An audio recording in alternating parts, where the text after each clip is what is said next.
Jake.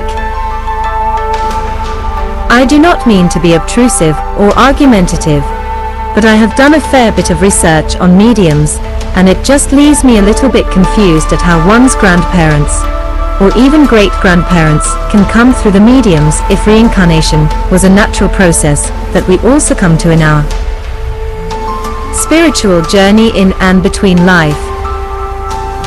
I mean, I just fail to see the correlation, unless all the contemporary mediums are wrong, or the reincarnation process spans over many lifetimes before they come back.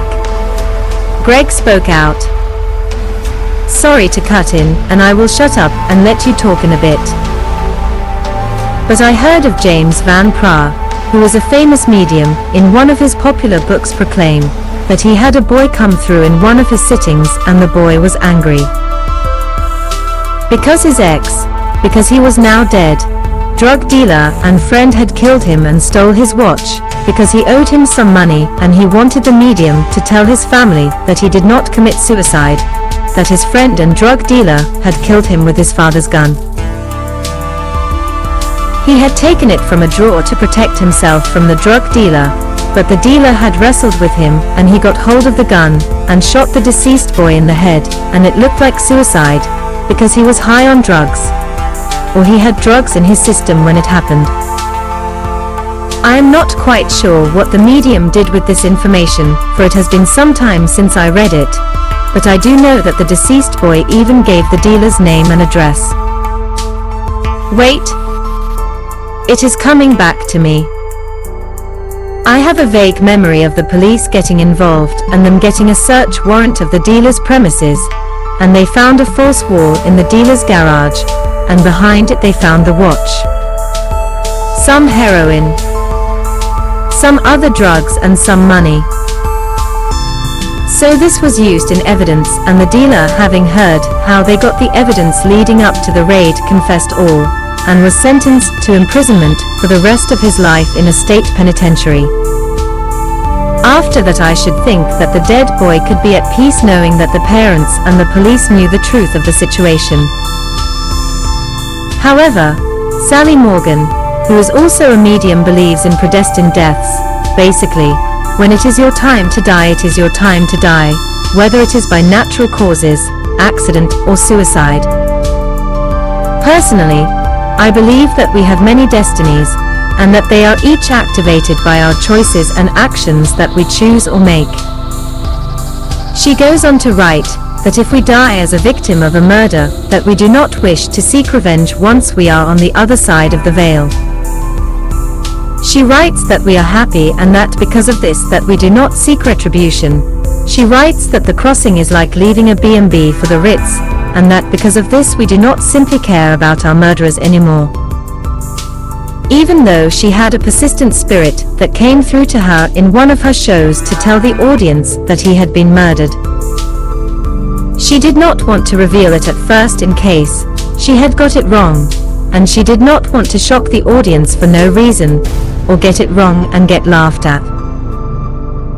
She writes that usually the spirits all try to come through simultaneously, and that it is like having 10 different radio stations all playing at once, and it is quite likely that she can get her messages all mixed up or wrong. She writes that she has to turn off all the rest and tune into the important one to get a clear message, which she does. She eventually passed on the message nearing the end of the close at half-time. Because of the spirit's persistence, she said that the spirit was telling her that there was a woman in the audience who had dated the murderer who killed him, and the medium, seeing that it was personal, asked the woman to visit her at half-time in her dressing room. She had 2 women turn up, but they were not the woman in question. So she told them and sent them away. After that, there was a 3rd that tried to get in touch. That was the one. But then at the last minute she changed her mind and backed off. She had got in touch with the medium's husband, who was selling products at a kiosk at the show, but did not get in touch with the medium herself. Her husband directed her to another man, but she told this man that she had changed her mind and did not wish to come forward. The medium heard this from the other man, who told her and came back on stage, and said that the third woman was the correct one, and she felt that she should come forward, because the victim had a mother, father, wife and kids who needed closure, and because if he was not brought to justice that he could do it again. Eventually, the woman stood up and the medium had a three-way conversation between her, the spirit and the woman from the audience. She went on to say that her ex-boyfriend had confessed to her in bed one night, when they were dating, that he was showing off his kickboxing skills to two of his mates, when he had murdered a young man, when he was out on the town clubbing. He said that he had dealt a fatal blow to the victim's head when he impressed his mates. Basically, the victim was killed in a pointless blow. In a sense it was an accident, or manslaughter. He did not mean to kill him. He, as I said, was just showing off. He had no quarrel with the victim. He just so happened to be in the wrong place at the time and was killed. The spirit told the medium the word spark was relevant, and when she told the woman that, she said that her ex-boyfriend's nickname was Sparkle. As to what the girl did next, we will never know, as Susan in her book did not know either. Perhaps the woman went to the police. I would like to think so. So it seems like the spirit was seeking revenge, or trying to stop Sparkle from doing it again. So, she wrote that the spirits do not want revenge when they are on the other side of the veil. Although from that case and several other cases in her book, she writes that spirits come through and reveal information, so the bereaved can have some sort of closure, which comes hand in hand with revenge if retribution is sought. I suppose it all boils down to what is meant by closure. Do they take action and try to get the murderers put in jail? Or do they take a more passive approach with acceptance and then move on? Next, she writes that when your time is up, and then she contradicts herself again, when she writes that the victim was in the wrong place at the time, ruling out a predestined situation or event. Whatever she believes, I do personally believe that the spirits do want to seek revenge on their murderers from the other side, because as was just said before this medium, that a spirit had come through who sought out revenge and gave some crucial evidence that got the killer convicted and sent to jail. Although to be fair, he did seek closure for his family too, and I, as I say, personally believe in many destinies, because we can activate and change our future from our present standpoints, or from the mistakes from our past negative experiences. I suppose that each medium is restricted into what they believe from their personal experiences from this and the other side, and that it must be in the majority for her that they do not seek revenge once they have taken up their new residence at the Ritz, or the Light. When she writes about the land of spirit, she not only writes that it is like the Ritz, but she says that God has put our favorite environments there so we can be happy. She does believe in reincarnation, but not everyone gets recycled, as she puts it. Just the bad souls like Adolf Hitler and Myra Hindley. I must say that I have seen her on her TV show, and she contradicts herself again when talking on bad souls. She says that she doesn't believe in hell. She says that the bad souls are put in some kind of freezer never to be seen again. Getting back to what she writes, she states that not only bad souls are recycled, that the souls that still have a purpose, or are needed on the earthly plane in some way or other, are also recycled. However, the rest of us move up spiritually and reside in the light, or reach their divinity, and sit at God's side in a place beyond the light. She writes that we all progress to our divinity in the end, and that some of us get there from Earth like Mother Teresa and the like. She sees Earth as hell, or purgatory, although she does admit that it can also be a beautiful place too, thus creating a paradox. or a contradiction. Anyway, she writes that Earth is where we grow spiritually. As I say, she writes that the bad souls get sent straight back from the light, and they live their lives again, and this time it is in the grand plan, that they get it right and progress to the light, or even live with God as an angel in his residence. When she writes about infantile death, she writes that if you die as an infant, in an abortion, or a miscarriage, you do not always go to the light. Although she fails to say where it is that you go if you don't. Perhaps she means oblivion. Further, you do not reincarnate either if you enter the light. If you get there, that is because the soul is innocent, for it is the body and mind that taints the soul to make it bad. Because it is not bad, it stays in the light, and does not have to be recycled. I do not know where she gets her philosophy from. I suppose it is taken from her experience and her research. But somehow it has become misconstrued, or garbled, or that she has become beguiled, deluded, shallow, or arrogant by her evidence, because the rest of the many books that I have read on the subject believe that all souls get to the light, then get reincarnated, or they get reincarnated straight away, or become a ghost hovering over or near the parent, no matter what their age or innocence. Perhaps the last two locations could account for her oblivion.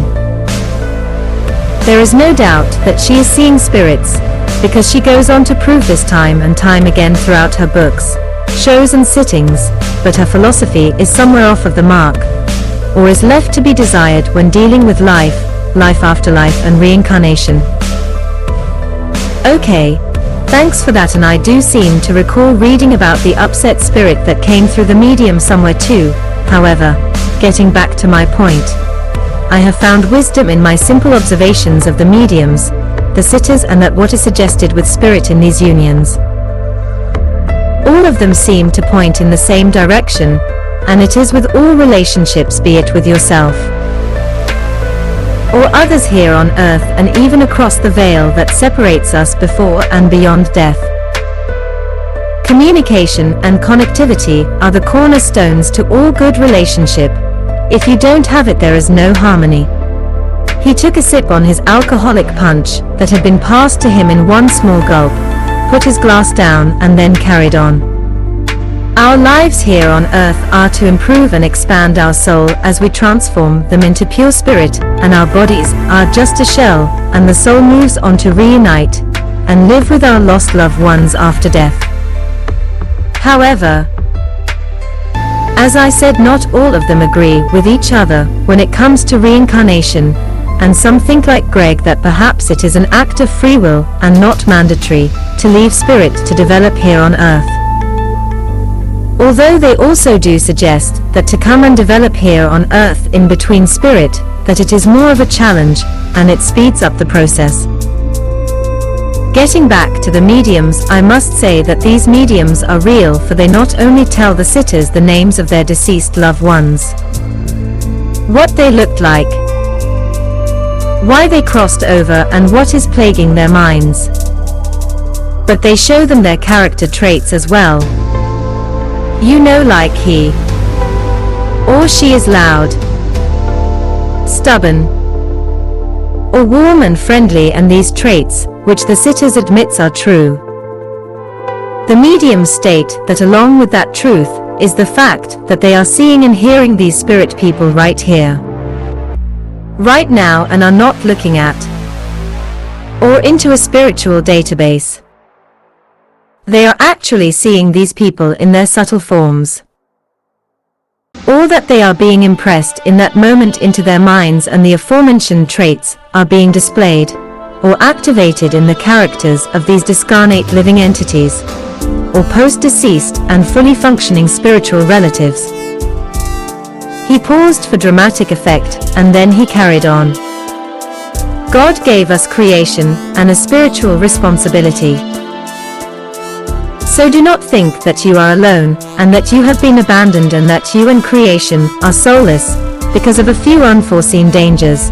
or cataclysmic natural horrors, or pessimistic cynical existential skeptics dictating that is all hogwash stop you from searching out a reasonable and rational understanding. For we are together in that alone, so let us find other similarities in each other's ethos and come together under one flag, one faith, that is a combination of all the truths from all four corners of the world, so as we all can walk together in harmony from here to eternity via the light. Then Luke re-entered the conversation with, "Would you all mind if I had a quick word?" And everybody gave the affirmative, and so he carried on. "I must begin by asking everybody, what can't energy do?" Everybody looked puzzled and some looked enthusiastic, but no one answered the question. He went on, "Energy cannot die is one of the natural laws of physics. A human body, mind and soul are energy, so it cannot die. It only transforms from one form of energy to another, and when it does it changes its reality, or its dimension, to accommodate the change, and we call this place spiritual utopia, or spiritual heaven. We are all designing our own personal heaven right here on earth with us while we are alive, and then when we cross we are going to take it with us and add our personal creation to the mix, and this is what makes up spiritual utopia, in that alternate dimension." He took a little pause and then he carried on. "I must say that I agree with Jake. Only I do feel that we could totally take the bull by the horns, not just individually, but as a whole world in the shaping of spiritual heaven. Basically, we are to create heaven on earth, and because the light is a reflection of our world, or as some believe, as I do, a creation of our world, we create heaven in spiritual heaven too. As on earth, so it is in heaven. The only difference will be that in spiritual heaven we will know that we are immortal. Basically, we create heaven on earth and it is then emulated into spiritual heaven.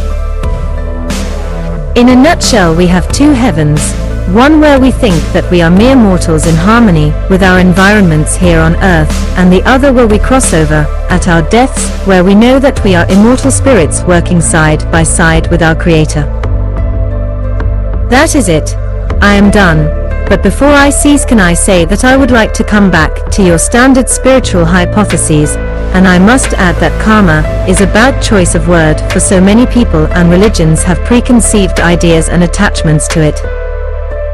Karma as a rule comes in three guises. You have, if you do something good or bad, then something good or bad happens to you. Then you have that everything in life is a spiritual lesson, and last but not least, it is said to be the osculation and or balancing of light and dark energies, and the reason for these three variations on karma is because it has not been scribed from divination or the act of observation. It has been rationalized and invented by humanity, because everyone loves tales of revenge or growth. In truth, once you strip away the spirit from karma and then take it to its fundamental level, it's all about the choices and actions that one has made in life, giving rise to consequences and situations, whether it is retribution, learning, or the balancing of light and dark energy. He looked down, drew in a breath, and continued. The hippies also believe in determinism, probability and free will when they say in their philosophy and songs, which they have no doubt borrowed from the Romantics, the idealists and the Eastern philosophies, that life is like a play and the world is its theater. So do you want a bit part? Or would you rather be the main performer? The future can be set, or it can be flexible. Life is a paradox. You can live it ordinary, or you can take a gamble and live it to the full. It's up to you and the choices that you make. All you have to do is think positive and for yourself. Live out your dreams and create opportunities by putting the right ideas inside your skull to achieve your personal targets. So take a chance on life and release your inner potential, and it will give rise to your self-confidence and self-belief. At the end of the day, it's all about choices. The ones that you do, then the ones that you don't, which create consequences. Yes. Choose with your heart, because your decisions are the only ones that really count, and the way that you act on them is the difference between you being really alive or you being the living dead. So use your free will and grab the bull by the horns and play the part that is your ideal destiny, and when it is scribed on your grave after your death, let it be said that this person lived their life to the full, and they did not simply lay down, live and die, or follow the herd, and because of this their life was extraordinary. Basically, life's ideal plan is to find out why you are here, and to make some positive choices, and then express yourself, and live your life to your personal best. Another thing that often comes up in the hippie psyche, and is on par with determinism, probability, and free will are changes. These changes can be felt on a global level, when there's a global natural or unnatural disaster such as earthquakes, volcanic eruptions, pollution, or World War III. The hippies used their free will on dealing with the former by working with charities to bring aid to the affected areas, and the latter by trying to raise people's awareness by having peace marches and protest sit-ins, such as the campaign for nuclear disarmament and Greenpeace. They even have influences in local and national politics with the Green Party. Changes also come in the form of the brief encounter, when something or someone comes into your life that brings a transformation on a personal level. They can also appear on the social and psychological level. One minute you can have it all and your life is in harmony, and the next minute you can have nothing and your life is dysfunctional, or vice versa, or it swings back and forth between the two. Whatever it is, we are meant to embrace the change and learn from it, and then either good will be got, or a lesson will be learnt from it. I don't quite understand everybody's take on free will and probability, said Lewis. The way that I see it is that we look at our choices, or the most likely paths with our free will, and then choose the best choice, or the most probable choice, perhaps using our sixth sense to guide us to reach the most desired outcome. Is that it? Everyone either nodded or simply gave the affirmative, and then he spoke some more. Well, the free will and determinism argument has been going on from time immemorial, and there are good arguments on both sides. They suggest these days that our genes, our mental faculties, and our environment process our minds, and that our reality is inside our own heads, determined from sensory input and our memories. They go on to suggest that there is no meaning to life except our subjective realities, that is focused on our personal achievements and our own preferences, taken from the positive and negative results from our personal and cultural histories. Basically, we have no free will. We are just a complex biological computer system that is subject to the laws of physics.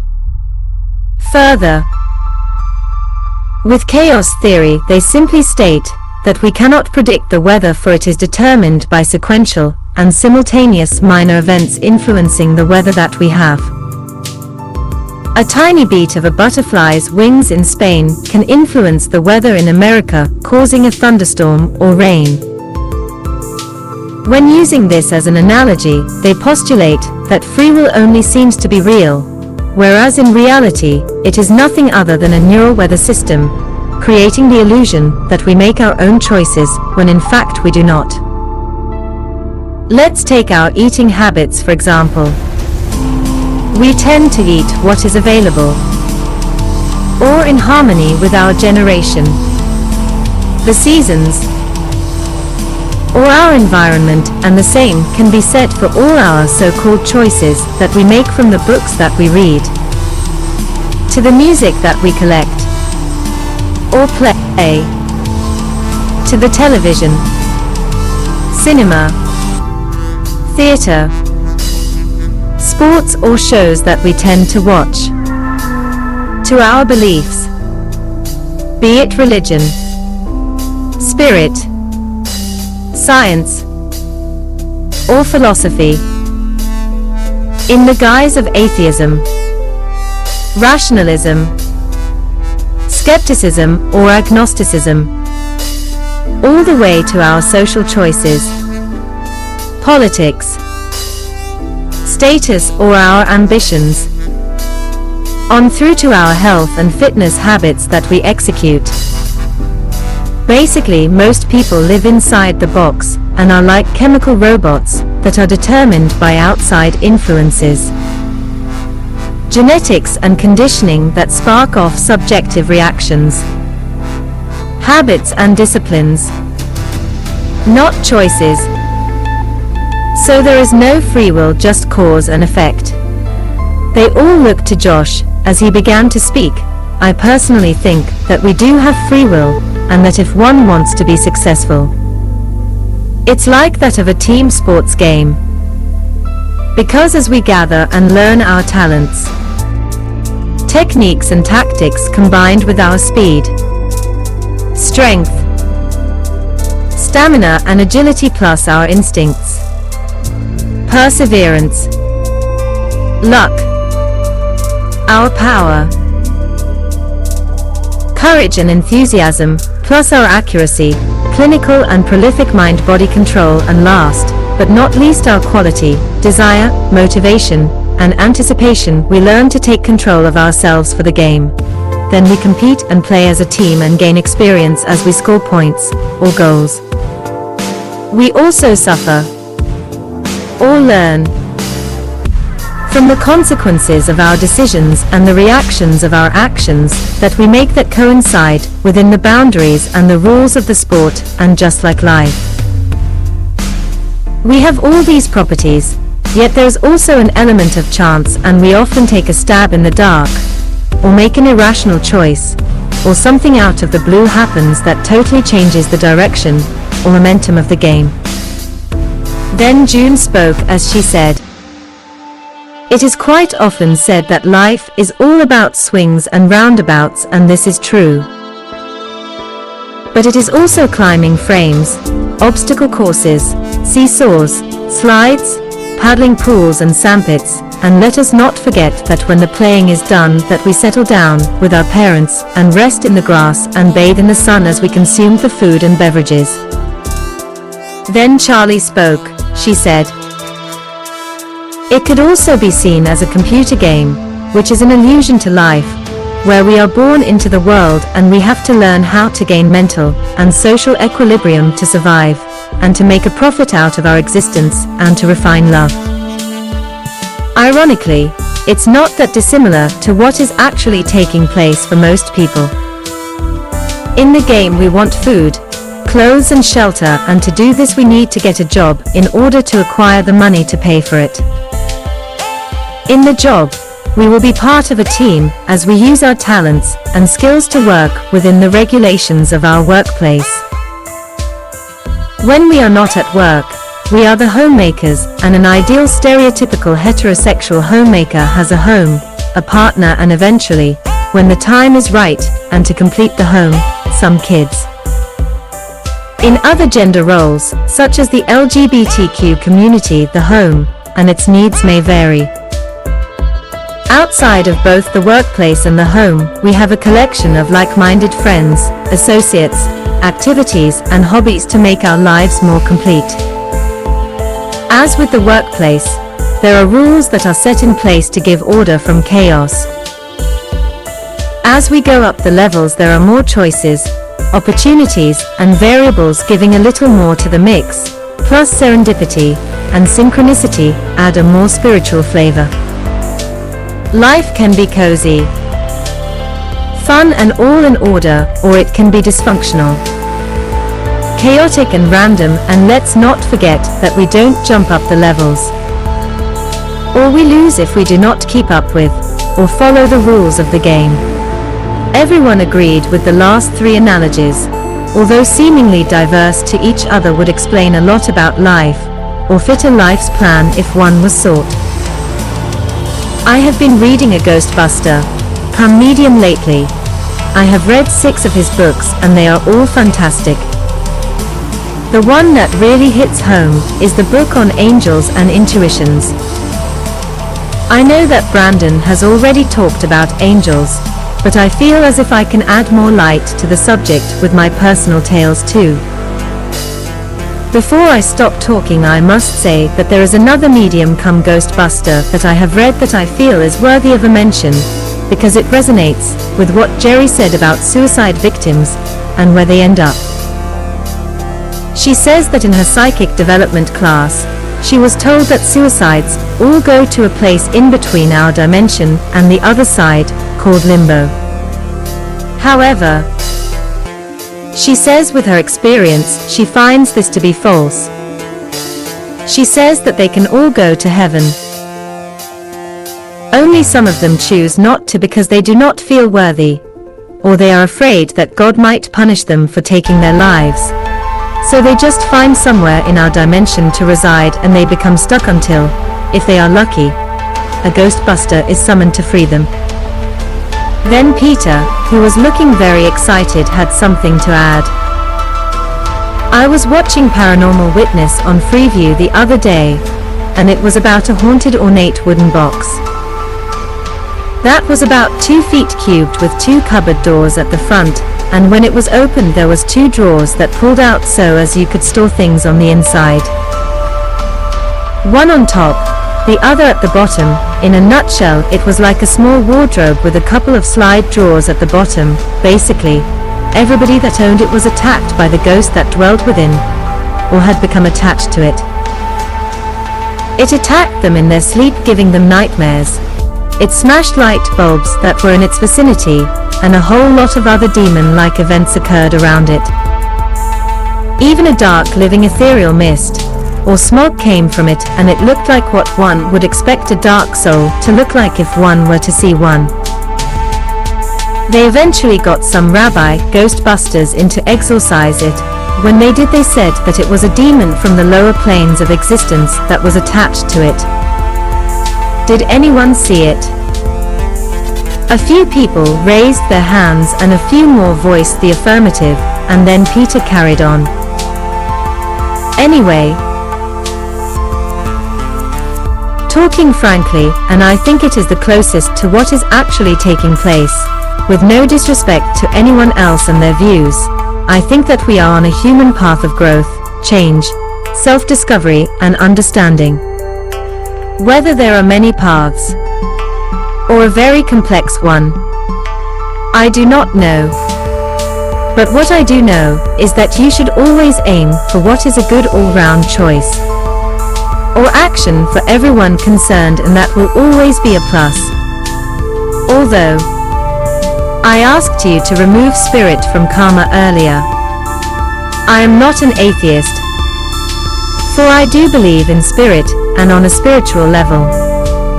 Life is kind of like the Matrix, only instead of being humans that are born into the Matrix to create energy for the machines, like Jake said, you are spirits, and you are born within humanity. So as you can create energy, and then carry it back over with you into the light. Let's not mislead you. Let us have it straight. You are spirit before you are born, spirit while you are here, and spirit after you leave here. So you are not on this earth to find your spirit. No, you are here to embrace your humanity, and then to impress it onto your spirituality, so as you can take it back with you into the light.